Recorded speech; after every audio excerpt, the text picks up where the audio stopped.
अभी just scientists ने एक 11.8 billion years old galactic crime scene solve किया है। तो अब आप भी यह सोच रहे होंगे कि ये गैलेक्टिक क्राइम सीन क्या होता है।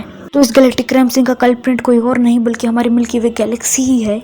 तो ये क्या है, क्यों है और कैसे है, ये मैं आपको अच्छे से समझाता हूँ। तो बेसिकली आज से लगभग 11.8 बिलियन ईयर्स पहले, जब हमारा यूनिवर्स सिर्फ 2 बिलियन ईयर्स ओल्ड था, उस समय एक बिग गैलेक्सी एग्जिस्ट करती थी जिसका नाम था LKH, जिसका फुल फॉर्म था लो एनर्जी क्रैकल हेराक्लेस गैलेक्सी।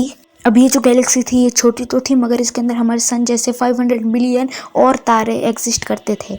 तो जब हमारी बड़ी मिल्की वे गैलेक्सी इस LKH गैलेक्सी के पास से जा रही थी, तब हमारी मिल्की वे गैलेक्सी ने इस LKH गैलेक्सी को अपने अंदर निगल लिया। मतलब हमारी मिल्की वे गैलेक्सी ने एक दूसरी गैलेक्सी को खा लिया था। तो अब आप पूछेंगे कि ये सब तो बिलियंस ऑफ ईयर्स पहले हुआ था, तो हम सबको ये बात कैसे पता है। तो इसका आंसर किसी और चीज में नहीं बल्कि हमारे हबल टेलीस्कोप और गाया स्पेसक्राफ्ट के डेटा में था। तो रिसर्चर्स ने हमारे मिल्की वे गैलेक्सी के अंदर जो बड़े बड़े ग्लोब्यूलर क्लस्टर्स हैं उन्हें स्टडी किया। तो ये जो ग्लोब्यूलर क्लस्टर्स होते हैं बेसिकली ये बहुत बड़े बड़े स्ट्रक्चर्स होते हैं स्टार्स के, जिसमें स्टार्स काफी पास पास होते हैं और इसमें बहुत सारे स्टार्स होते हैं। और इनकी खास बात होती है कि इनकी जो ओरिजिन की इन्फॉर्मेशन होती है ये इनमें हमेशा स्टोर्ड रहती है, क्योंकि जो स्टार्स हैं वो इनसे ज्यादा बाहर निकल ही नहीं पाते हैं। तो जब रिसर्चर्स ने इन ग्लोबुलर क्लस्टर्स को स्टडी किया तो इन्हें कुछ ऐसे स्टार्स मिले इसके अंदर जो कि कभी मिल्की वे गैलेक्सी में पैदा ही नहीं हुए थे। और ये जो स्टार्स थे ये एक और मर्जर जो मिल्की वे गैलेक्सी का हुआ था, जिसको हम बुलाते हैं गाया सोसिस एनसेलेडस मर्जर, उस मर्जर का भी हिस्सा नहीं थे जो कि इस मर्जर से पहले एग्जिस्ट करता था। तो ये वैसा ही है जैसे आपको किसी पुराने क्राइम सीन पर नए फिंगरप्रिंट्स मिल जाएं।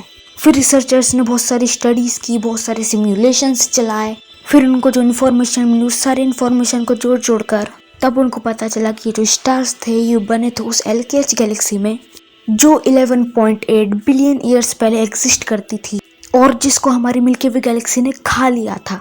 पर आप ये सोचते होंगे कि जब दो गैलेक्सीज टकराती हैं तो उनके बीच में एक मैसिव कोलिजन होता होगा और सारे स्टार्स टूट जाते होंगे, लेकिन ऐसा नहीं होता है।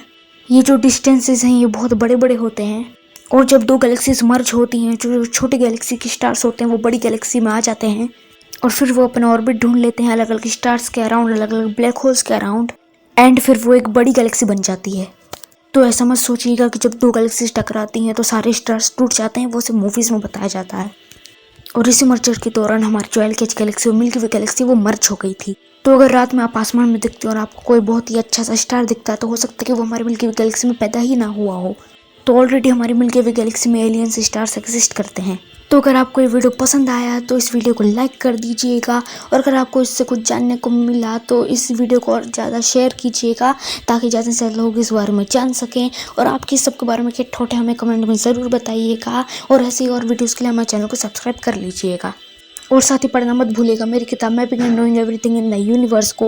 ये एक ई बुक है जो कि अमेजोन पर अवेलेबल है और इसके अंदर हम ब्रह्मांड का नक्शा बनाने वाले हैं जैसा कि इसके नाम से पता चलता है। और हम सब कुछ जानेंगे जैसा कि हमने इस वीडियो में बात की ग्लोबल क्लस्टर के बारे में, हमारी गैलेक्सीज के बारे में और सभी गैलेक्सीज के बारे में और हमारे सोलर सिस्टम के बारे में, हमारे सारे तारे जो गैलेक्सीज में हैं उनके बारे में, फॉर्मेशन ऑफ यूनिवर्स से लेके यूनिवर्स का अंत क्या होगा। मतलब हम एकदम सब कुछ जानने वाले हैं जो आज तक हमने साइंटिस्ट ने रिकॉर्ड किया है। तो इसे पढ़ना मत भूलिएगा। आपकी सहूलियत के लिए मैंने डिस्क्रिप्शन के अंदर इसकी लिंक डाल दी है, तो वहाँ से आप डायरेक्टली क्लिक करके इसे पढ़ सकते हैं।